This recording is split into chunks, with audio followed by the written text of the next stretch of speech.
Hello everyone. Next, let's go over some basics of project management. We've actually already covered the history of projects, and that a project creates a unique product, service, or outcome through temporary work. So it has two key characteristics. One is the uniqueness of the product, service, or outcome. The other is the temporary nature of the work. So where does this uniqueness come into play? Normally, why would you undertake a project? There's an old Chinese saying, where there is a blockage, there is pain. Where there is pain, there is change. Where there is change, there is progress.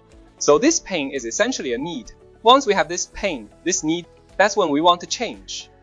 And that change is where our project comes in. We seek change to address this need, this pain. Right, and ultimately achieve success. But projects are not just about changing themselves. They also drive organizational change. In other words, a company, an organization, can transform from a small entity into a giant, or simply a larger one. What is the driving force behind it? By tackling numerous projects. Just think. Every company starts small and grows, right? Usually you start small and you complete project after project. Then you'll get more orders. With more order, you need more people. You need to hire more people.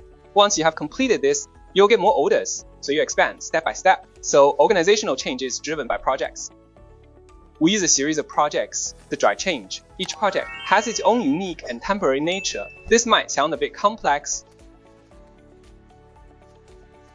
Let's look at some examples to help you grasp it better. For instance, if we're setting up a phone production line, this production line, it will inevitably differ from another production line.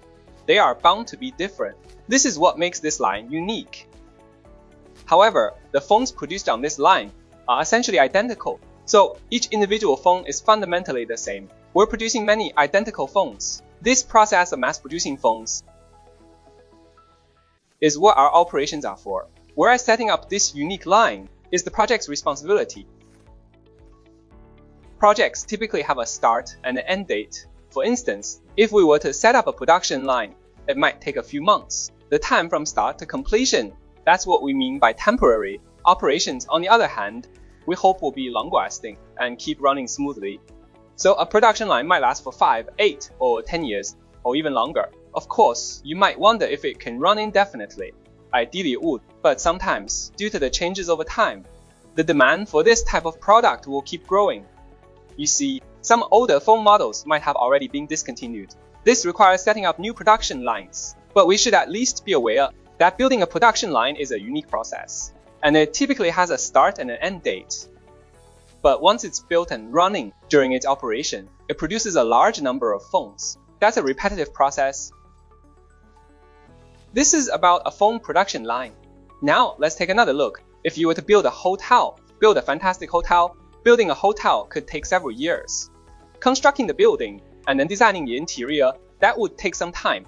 Your hotel would definitely be different from others. What makes it different? Each hotel has its own unique character, its approach to service, and how it welcomes guests. So that's what makes you unique. While building a hotel usually takes several years.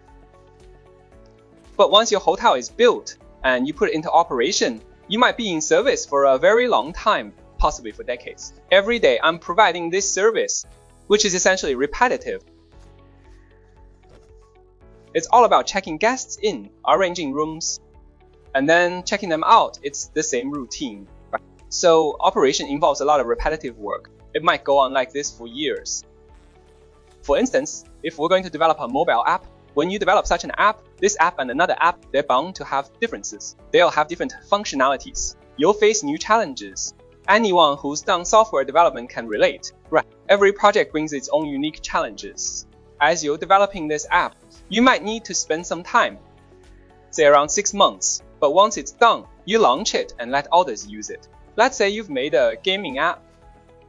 You're essentially offering a gaming service that could be played for years. I often hear people say, I used to play that game back in college.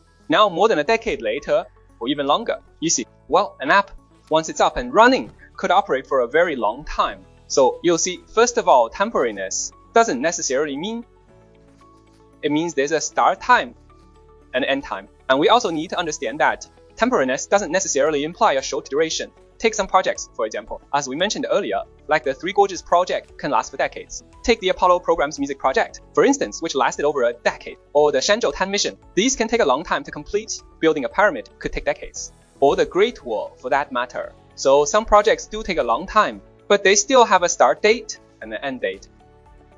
There's another aspect of a project's temporariness. Only the project itself has a limited duration, but once a project is completed, it might last for many years. Let's say you build a monument to the people's heroes. Ever since it was built, standing in front of Tiananmen Square, the monument to the people's heroes, it has remained there, right? Take the Great Wall, once built, it has remained there ever since. Or the pyramids, once built, they've remained there too. The product itself can last for many years, but the creation process is temporary. Now about projects and operations, they have clear distinctions, right?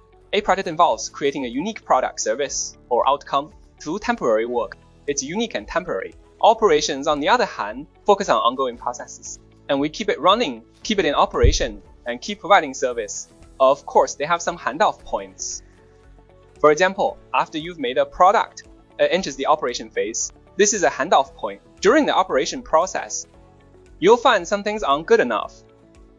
Then you may need to make adjustments. These adjustments might initiate a new project. This is also a handoff point. After this new project is completed, you'll return to operations, and that's another handover period. Then the project will run up to this point, and then it will eventually be phased out. We'll start a new project, which again involves a handover period. So there will be handovers between them, but their focuses are completely different. Simply, operations, we want it to be ongoing. It's about a steady, ongoing process. As for projects, however, they have a start and an end. We want them to be completed. We want them to reach completion. Now that we've talked about project-driven changes and the characteristics of projects, there's a very important question to consider. For a company, undertaking project will naturally lead to some changes. So, do we have to take on every project? Do we just accept any that comes our way? Not exactly. We usually pick and choose our projects. How do we choose? Our selection of each project depends on several factors. Firstly, it could be due to assignments. For instance, projects that meet certain legal or social requirements, those are the ones we'll undertake. Another possibility is that there's market demand. For instance, meeting stakeholder needs and demands. If there's a need, there's a demand in the market.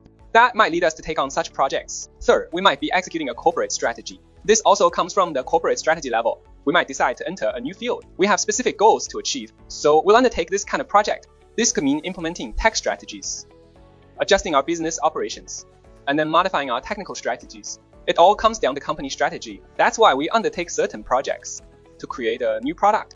This involves improving new products and fixing existing ones, or enhancing our processes. As we know, products and services are all evaluated on the same level. So the reason we do projects could be due to social demand or market demand. It might be driven by company needs or even new project requirements.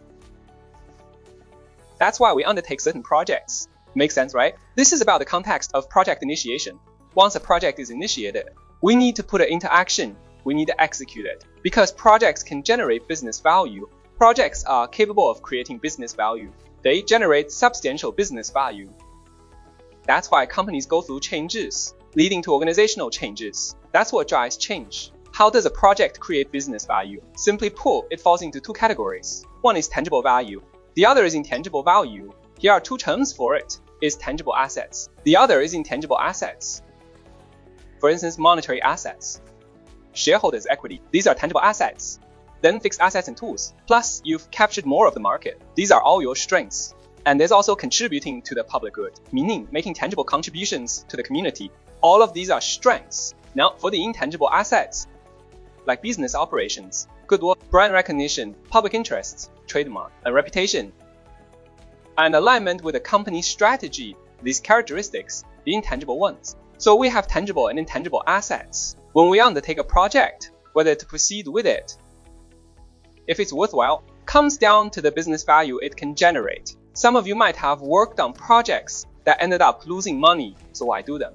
The business value alone isn't sufficient. Why bother then? Keep in mind, beyond just the tangible benefits, there are also intangible benefits. And tangible value often isn't just about the first round.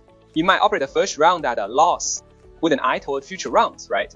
So we need to look at it from all angles. To fully assess the business value,